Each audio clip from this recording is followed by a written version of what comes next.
कोकणची खाद्य संस्कृती आजीच्या, आत्याच्या, मावशीच्या, काकूच्या, आईच्या, ताईच्या, अहो सगळ्यांच्या हाताच्या खास चवीच्या पदार्थकृती. कोकणची खाद्य संस्कृती.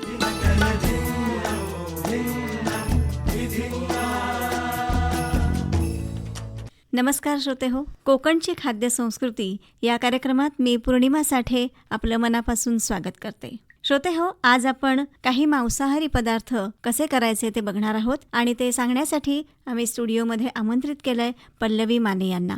नमस्कार मॅडम. नमस्ते मॅडम. मी आत्ताच म्हटलं की मांसाहारी पदार्थ आपण सांगणार आहोत, तर सुरुवातीला काय सांगाल? आता पावसात खेकडे खूप छान मिळतात. अच्छा, ते आपण खेकडा मसाला बघूया. बर. मग खेकडा कालवण म्हणूया किंवा खेकडा मसाला. त्यासाठी नेमकं काय साहित्य लागतं? 4 ते 5 खेकडे आपल्याला समुद्राचे पण असतात, खाडीचे पण असतात आणि नदीचे पण असतात. पण खाडीच्या खेकड्यांना चव चांगली असते. अच्छा, त्यामुळे शक्यतो तुम्हाला खाडीचे खेकडे आता अवेलेबल होतात, म्हणजे पावसात तर तेच सर्रास मिळतात.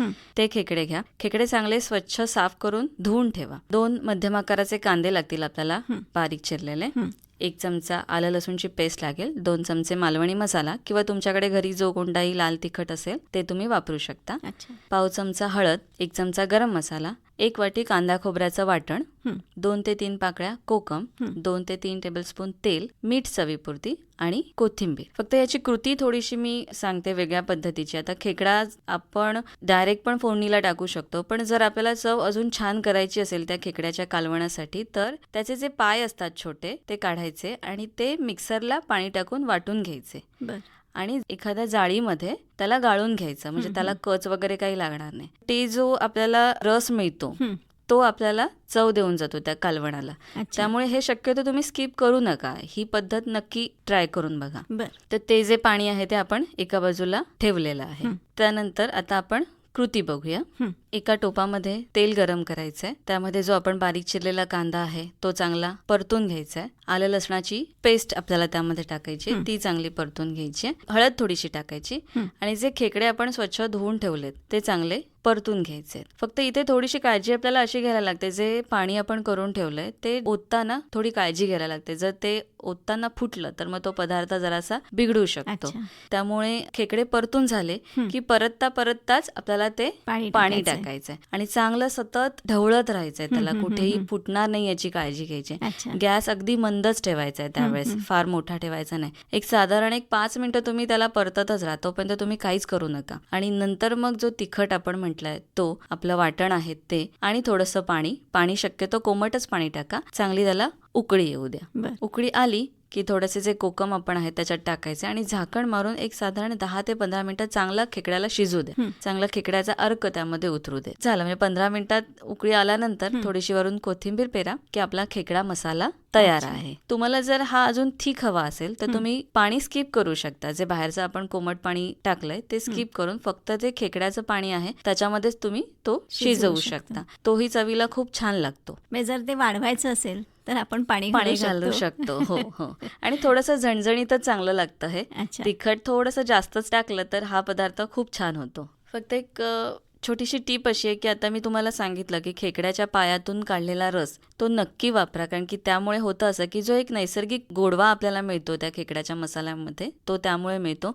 परत घट्टपणा येतो आणि एक समुद्री चव आपल्याला त्या खेकड्याच्या रसामुळे मिळते. तर हे तुम्ही नक्की ट्राय करा. कोकणच्या खेकड्याची स्पेशल चव. हो. तर अशा पद्धतीने खेकडा कालवण किंवा खेकडा मसाला आपला तयार आहे आणि अर्थातच तो आपण भाकरी सोबत, पोळी सोबत किंवा भाताबरोबर पण खाऊ शकतो. आता यानंतर कोणता पदार्थ सांगणार आहात? आपण यानंतर कालवं मसाला बघूया. बर. किंवा तुम्ही कालवं सुकाई म्हणू शकता त्याला. थोडंसं ड्राय, पाणी न वापरता केलं तर थोडासा तो ड्राय होतो. अच्छा. आणि हाही खूप सोपा पदार्थ आहे. घरात आपला जो जिन्नस उपलब्ध आहे त्याच्यामध्ये हे होऊन जाऊ शकतं. आणि आता पावसामध्ये कालवं खूप छान मिळतात बाजारामध्ये, त्यामुळे ताजे मासे नाही आहेत म्हणून असं काहीतरी आपण मूड ऑफ होऊन पेक्षा कालवं घेऊन ये आणि हा पदार्थ नक्की तयार करा. तर त्यासाठी लागणारं साहित्य सांगते. साधारण 500 ग्रॅम कालवं घ्या, स्वच्छ धुतलेली. याच्यात पण थोडीशी काळजी घ्यायला लागते कारण की ती दगडामध्ये असतात, थोडीशी कच असू शकते. साफ करताना त्याला कुठेही कच राहणार नाही, ही थोडीशी काळजी घ्या. चांगले स्वच्छ धुवून एका बाजूला ठेवून द्या. फक्त त्याला जेव्हा तुम्ही विकत घेता तेव्हा त्याच्यावर थोडंसं पाणी येतं, ते पाणी तुम्ही ठेवून द्या. त्यानंतर 3 ते 4 मोठे कांदे बारीक चिरलेले, 2 चमचे मालवणी मसाला, पाव चमचा हळद, 1 चमचा गरम मसाला, 2 ते 3 कोकम, चवीनुसार मीठ, 2 ते 3 चमचे तेल, बारीक चिरलेली कोथिंबीर. आता मी कृती सांगते. कालवं आपण स्वच्छ धुवून घेतलेली आहेत, त्यातलं पाणी आपण एका बाजूला वेगळं ठेवलेलं आहे. हे चवीसाठी खूप उपयोगी असणार आहे. त्यानंतर एक जाड बुडाची कढई घ्यायची किंवा असा पसरट पॅन घेतलात तरी चालेल, तवा घेतलात तरी चालेल, फक्त तो जाड असायला पाहिजे. कारण की ही सगळी जी चव आहे ती कांद्यामुळेच येणार आहे. आणि तो कांदा आपण जास्त घेतला आणि तो चांगला भाजला पाहिजे कांदा. कांदा त्या तेल घालून चांगला परतून घ्यायचा आहे मंद आचेवर, सोनेरी रंगाचा होईपर्यंत. त्यानंतर आपण त्यामध्ये मालवणी मसाला टाकायचा आहे, हळद, गरम मसाला, ते चांगलं परतून घ्यायचं. आणि नंतर जी कालवं आपण आणलेली आहेत ती चांगली कालवं त्यामध्ये चांगली परतून घ्यायची. ते जे काही थोडंसं पाणी आहे ते त्यामध्ये टाकायचं आणि वरती झाकण मारून शिजत ठेवायचं. त्याच्यावर झाकणावर पाणी टाकायची गरज नाही किंवा वेगळं काही पाणी टाकायची गरज नाही. जे आपण पाणी टाकले त्याच्यामध्ये ते चांगलं शिजणार आहे. मीठ टाकताना पुन्हा इथेही काळजी घ्यायची आपल्याला. कालवाला स्वतःचं असं मीठ असतं, त्यामुळे मीठ चव घेऊनच टाका. काही वेळेला जास्त मीठ असतं, त्यामुळे तुम्ही चवीनुसार पुढे मीठ घाला त्यामध्ये. आता हा पदार्थ एक साधारण 10 मिनिटं शिजला की झाकण काढून परतून घ्यायचं आहे. फक्त काळजी हीच घ्यायची आहे की आपण वेगळं असं पाणी न टाकल्यामुळे सतत मध्ये अधेमध्ये बघत राहणं आणि परतत राहणं आणि तो चांगला असा सुका होईपर्यंत त्याला तव्यावर परतून घेणं. तो लागता कामा नाही. हो. आणि त्यामध्ये नंतर शेवट कोकम टाकायचे. सुरुवातीला कोकम टाकलं तर त्याला तो आंबटपणा खूप येईल, त्यामुळे शेवटची 5-1 मिनिटं असताना त्याच्यामध्ये कोकम टाका, थोडीशी वरून कोथिंबीर घाला आणि छान गरम गरम तांदळाच्या भाकरीबरोबर तुम्ही हा पदार्थ खाऊ शकता. फक्त म्हणालात तसं की ते जे पाणी येतं त्याच्याबरोबर ते न टाकता ते पदार्थामध्ये वापरायचं. जसं खेकडा कालवणाचं तुम्ही म्हणालात की एक नैसर्गिक चव येते, तशीच मला वाटतं कालवं मसाल्याला सुद्धा त्याच्यामुळे एक वेगळी चव आहे. हो. बरं, यानंतर कुठली आपण पदार्थ कृती सांगूया श्रोत्यांना? मॅडम, आता आपण ना फणसाच्या बिया म्हणजे आपण आठला म्हणतो, बरोबर, त्याची भाजी, पण त्याच्यात आपल्याला कोलिम टाकायचंय. अच्छा. आणि मला वाटतं बऱ्याचशा जणांना माहित असेल ही भाजी पावसामध्ये खूप ठिकाणी केली जाते आणि ते क्रेविंग असतं आपल्याला, खावीशी वाटते ती भाजी. जसं तुम्ही म्हणालात आता की कोलिम घालून भाजी, पण जे शाकाहारी आहेत ती सुद्धा लोक फणसाच्या आठवड्यांची नुसती भाजी करून सुद्धा खाल्ली जाते. हो. आणि शाकाहारी लोकांनी मग ते कोलिम स्किप करून तशीच भाजी करू शकतात. बरोबर. सांगा यासाठी काय साहित्य लागेल? साधारण फणसाच्या बिया म्हणजे आठला आपण म्हणतो त्या 15 ते 20, सुका कोलिम अर्धा कप, एक मध्यम आकाराचा कांदा बारीक चिरलेला, ओलं खोबरं एक साधारण 2 चमचे, मालवणी तिखट असेल तर चांगलं किंवा तुमच्याकडे जे कोणतं तिखट असेल ते, हळद पाव चमचे, गोडा मसाला म्हणजे जो कांदा खोबऱ्याचा मसाला आपण म्हणतो तो 1 चमचा, मीठ चवीनुसार, तेल 2 चमचे, जिरं मोहरी आणि कढीपत्त्याची 8 ते 10 पानं. फणसाच्या बिया कुकरमध्ये 2 ते 3 शिट्ट्या होईपर्यंत उकडून घ्यायच्या आहेत. थंड झाला की त्याची ती साल वगैरे सगळं काढून टाकायचे आणि एका बाजूला ठेवून द्यायचंय. बरोबर. आता कोलिम पुन्हा आपल्याला चांगला परतून घ्यायचंय आणि पाण्यामध्ये भिजत घालायचं आहे स्वच्छ होण्यासाठी. एका भांड्यामध्ये तेल गरम करायला ठेवायचंय. तेल गरम झालं की त्यामध्ये थोडीशी जिरं, मोहरी, कढीपत्ता घालायचा. कांदा घालून चांगला सोनेरी होईपर्यंत तो परतून घ्यायचा आपल्याला. त्यानंतर आपल्याकडे हळद, तिखट आणि जो आपला लाल मसाला आहे तो टाकायचा. तो थोडासा परतून घेतला की कोलिम जो आपण भिजत घातलाय पाण्यामध्ये तो चांगला पुन्हा परतून घ्यायचा.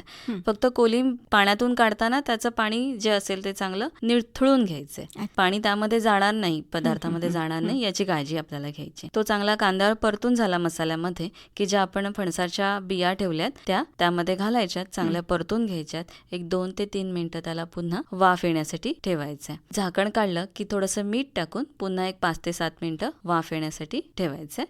आणि अगदी शेवटी ओलं खोबरं आपल्याला वरून टाकायचं आणि कोथिंबीर. झाली. खूप सोपी रेसिपी आहे आणि भाकरी बरोबर खूप छान लागते. अगदी पटकन होणारा पदार्थ आहे हा. हो, आणि पावसात खरंच खूप छान लागतो. म्हणजे सकाळी जी गृहिणींची घाई असते की डब्याला काय भाजी करायची, ते हे लगेच होऊन जातं. नक्कीच. यानंतर कोणता पदार्थ सांगूया श्रोत्यांना? यानंतर आपण आपली संगमेश्वरची जी स्पेशल रेसिपी आहे संगमेश्वरी चिकन, ते आपण सांगूया. तर त्यासाठीचं लागणारं साहित्य मी सांगते. 1 किलो चिकन मॅरिनेट करण्यासाठीचं साहित्य सांगते. 1 चमचा हळद, 1 चमचा आलं लसूण पेस्ट, 3 चमचे संगमेश्वरी मसाला, तो नसेल तर तुमच्याकडचा जो कोणता लाल मसाला असेल तो तुम्ही वापरू शकता, मालवणी मसाला असेल तोही वापरू शकता. चवीनुसार मीठ. हा झाला आपला मॅरिनेशनसाठीचा. हे चिकनला मॅरिनेट करून एका बाजूला ठेवून द्यायचंय. त्यानंतर आपल्याला मसाला करायला लागणार आहे, जो की संगमेश्वरी मसाला थोडासा वेगळ्या पद्धतीने आपण बनवतो. अच्छा. त्यासाठी आपल्याला लागणार आहे 1 वाटी सुकं खोबरं, 2 मोठे कांदे उभे चिरलेले, 10 ते 12 लसूण पाकळ्या आणि 1 इंच आलं, 2 चमचे धणे, 1 चमचा जिरे, 8 ते 10 काळी मिरी, 4 लवंगा, 1 इंच आलं, छोटा दगडफूल. आता यामध्ये जे सुकं खोबरं आपण घेतलंय, ती जी वाटी आहे ती भाजण्याची थोडीशी वेगळी पद्धत असते, म्हणून त्याला संगमेश्वरी चिकनला एक वेगळा फ्लेवर येतो. तर ते खोबरं आपण काय करायचंय की गॅसवर जाळी ठेवायची आणि त्या जाळीवर ते खोबरं भाजून घ्यायचंय. अख्खी वाटी. अच्छा. ती चारी बाजूने थोडीशी करपून त्याला थोडासा रंग येईल आतमध्ये पण ते भाजेल अशा पद्धतीने ते भाजून घ्यायचंय. थोडी काळपट झाली पाहिजे. थोडीशी काळपट झाली पाहिजे. नेहमीच्या वाटपासाठी आपण जे कढईमध्ये तुकडे करून परततो तसं न करता डायरेक्ट गॅसवरती जाळी ठेवून वाटी भाजून घ्यायची. पूर्ण वाटी आपल्याला ती भाजून घ्यायची आणि त्याचे बारीक तुकडे करून ठेवायचे. वाटपासाठी जे काही आता आपण घटक बघितले ते एका बाजूला ठेवून द्यायचे. कांदा जो आहे तो उभा चिरलेला आहे, तो चांगला परतून घ्यायचा आहे. त्यामध्ये जे अख्खे मसाले आहेत ते चांगले परतून घ्यायचे आणि ते गार झाले की जे सुकं खोबरं आपण भाजलंय त्याचे बारीक चिरलेले तुकडे आणि हे मसाले असे वाटून घ्यायचे. गरज भासलीच तरच त्याच्यात पाणी टाकायचं. पाणी न टाकता जेवढा सुका मसाला असेल तेवढा तो चांगला. आणि एक थोडंसं जाडसर ठेवायचं हे वाटप, अगदी बारीक नाही करायचं. पेस्ट नाही करायची. पेस्ट नाही करायची. संगमेश्वरी मसाल्याचं म्हणतो ना आपण एक की थोडंसं जाडसर वाटण असतं त्याचं, अगदी बारीक वाटण नसतं. त्यामुळे शक्यतो तुम्ही वाटण थोडं जाड ठेवा. त्यानंतर आपण आता कृती बघूया. जाड बुडाच्या भांड्यामध्ये तेल गरम करा. त्यामध्ये बारीक चिरलेला कांदा तो चांगला परतून घ्या. मॅरिनेट केलेलं जे चिकन आहे ते टाका, ते चांगलं परतून घ्या. 2 ते 3 मिनिटे त्याला थोडं वाफवून ठेवा. म्हणजे वरती झाकण मारा आणि थोडं पाणी टाकून 2 ते 3 मिनिटासाठी वाफवून घ्या. वाफवून झालं आता आपलं चिकन. त्याच्यामध्ये जो आपण वाटण केलेला आहे संगमेश्वरी मसाला तो टाकून घ्या. तो चांगला परतून घ्या. जे मसाले आहेत म्हणजे गरम मसाला आपण म्हटलंय, लाल तिखट म्हटलंय, ते टाका. ते चांगलं परतून घ्या. आणि जे पाणी आहे, जे गरम पाणी आता आपल्याला त्या ताटामध्ये आहे तेच पाणी त्यामध्ये होता आणि तुमच्या कन्सिस्टन्सीनुसार तुम्ही ते पाणी जास्त किंवा कमी करू शकता. आणि एक 15 ते 20 मिनिटं त्याला चांगली उकळी येऊ दे चिकन शिजेपर्यंत आणि मग नंतर कोथिंबीर टाकून तुम्ही ते खाऊ शकता. पल्लवीताई, आत्ता आपण संगमेश्वरी चिकन कसं करायचं ते श्रोत्यांना सांगितलं, पण मला वाटतं चिकन बरोबर वडे सुद्धा खाण्याची एक पद्धत आहे किंवा किंबहुना चिकन वडे अशीच ती डिश असते. तर हे वडे कसे करायचे ते पण सांगा. हो मॅडम, नक्कीच. आपण आता भाजणीचे वडे म्हणजे चिकन म्हटले की चिकन वडे हे कोकणाची आपली खासियतच आहे. बरोबर. तर भाजणीच्या वड्याची आपण रेसिपी बघूया. त्यासाठी आधी पीठ कसं तयार करायचं भाजणीचं ते बघूया. त्यासाठी लागणारं साहित्य 1 किलो तांदूळ, शक्यतो जाड तांदूळ घ्यायचा. 1 कप मूग डाळ, 1 कप तूर डाळ, अर्धा कप उडीद डाळ, धणे 2 चमचे आणि 1 चमचा बडीशेप. तांदूळ सोडून जो काही जिन्नस आहे तो चांगला भाजून घ्यायचा. वेगवेगळा भाजायचा आपल्याला. मूग डाळ वेगळी, तूर डाळ वेगळी, उडीद डाळ वेगळी, धणे वेगळे भाजायचे, बडीशेप वेगळे भाजून घ्यायचं. आणि नंतर हे तांदळामध्ये गार झाल्यानंतर तांदळामध्ये मिक्स करायचे आणि त्याचं जाडसर आपण दळून आणायचे.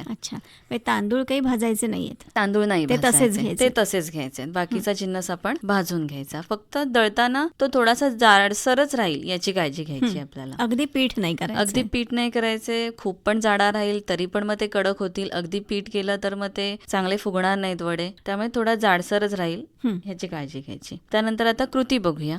फक्त आता यामध्ये असं की आपण दुपारच्या जेवणासाठी समजा वडे करणार आहोत तर पीठ आपल्याला सकाळी भिजवून ठेवायचे. आयत्या वेळेला ते तितकेसे चांगले लागणार नाही. तुम्हाला थोडंसं अगोदरच त्याचं पीठ मळून ठेवायचंय 2 ते 3 तास अगोदर. चांगलं मुरलं पाहिजे. 2 वाट्या आपण भाजणीचं पीठ घेऊया. पाव चमचा त्यामध्ये हळद आणि जरासा गूळ चवीसाठी. त्यानंतर मीठ आणि कोमट पाणी टाकून चांगलं पीठ भिजवून घ्यायचंय. भिजलेलं पीठ साधारण 2 ते 3 तास तरी ते राहायला पाहिजे. आता तुम्ही म्हणालात की कोमट पाण्यामध्ये ते भिजवायचं, गार पाणी नाही घ्यायचं. गार पाणी नाही घ्यायचंय. कोमट पाण्यामुळे ते चांगलं मुरतं लवकर आणि वडा चांगला फुगतोही. तर ते जे पीठ आहे 2 तासाने आपण बघितलं तर ते चांगलं थोडंसं सॉफ्ट झालेलं असतं पीठ. केळीच्या पानाला थोडासा तेलाचा हात लावायचा आणि एका कढईमध्ये तेल गरम व्हायला ठेवायचंय. चांगलं गरम तेल पाहिजे वड्यासाठी. गार तेलामध्ये वडे चांगले फुगून नाहीयेत. तर त्या केळीच्या पानाला थोडंसं तेल लावलंय आणि एक छोटासा गोळा आपण घ्यायचा आणि तो थापून घ्यायचा हातानेच आणि मध्ये त्याला एक होल पाडायचा. बरोबर. आणि गरम गरम तेलामध्ये तळून घ्यायचा दोन्ही बाजूंनी. अच्छा. आणि आता आपण जे संगमेश्वरी चिकन म्हटले ते त्याच्यावर आपण खाऊ शकतो. काही वेळेला यामध्ये काही जण किसलेला कांदा पण टाकतात. अच्छा. त्याच्या चवीनुसार तो तुम्ही घेऊ शकता वड्यामध्ये. हो. अच्छा. जेव्हा आपण वड्याचं पीठ भिजवतो त्यामध्ये थोडासा कांदा किसून टाकतात. बरं, मला सांगा, हे संगमेश्वरी चिकन वडे आहेत किंवा चिकन जे आपण म्हणतो संगमेश्वरी, त्याची काही खासियत आहे? तर ती सांगा. संगमेश्वरी चिकन म्हणजे संगमेश्वरच आहे ती खासियत त्याची. दुसरं म्हणजे जेव्हा धुळवड असते रंगपंचमीच्या दिवशी, संगमेश्वरला मोठा उत्सव असतो तेव्हा, आणि त्यावेळेस संगमेश्वरी चिकन आणि भाकरी असा प्रसाद असतो संगमेश्वरला. आणि त्यासाठी खूप मोठी रांग असते, म्हणजे लोक मोठ्या प्रमाणात तिथे जातात खास हे प्रसाद खाण्यासाठी. अच्छा. आणि प्रसाद म्हणून हे संगमेश्वरी चिकन आणि भाकरी तिथे दिली जाते. अच्छा. त्याची ही खासियत आहे. मॅडम, आपण कोकणची पारंपरिक खाद्य संस्कृती सांगतोय, आणि कोकण म्हटलं की जेवण हे चुलीवर, ही एक संकल्पना पहिल्यापासून आपल्या डोक्यामध्ये असते.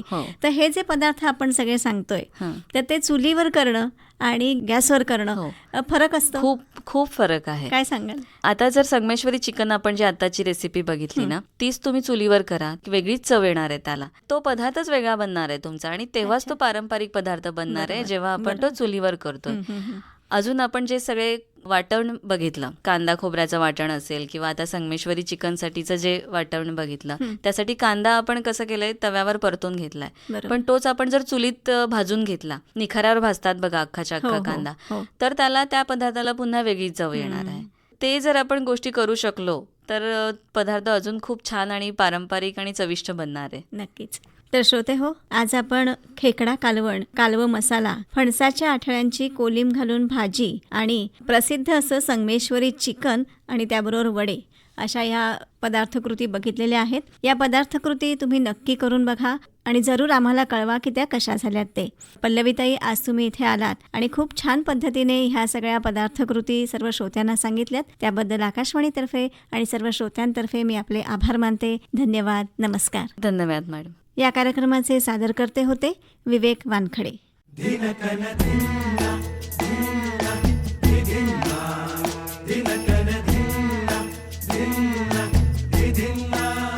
कोकणची खाद्य संस्कृती, आजीच्या, आत्याच्या, मावशीच्या, काकूच्या, आईच्या, ताईच्या, अहो सगळ्यांच्या हाताच्या खास चवीच्या पदार्थकृती. कोकणची खाद्य संस्कृती.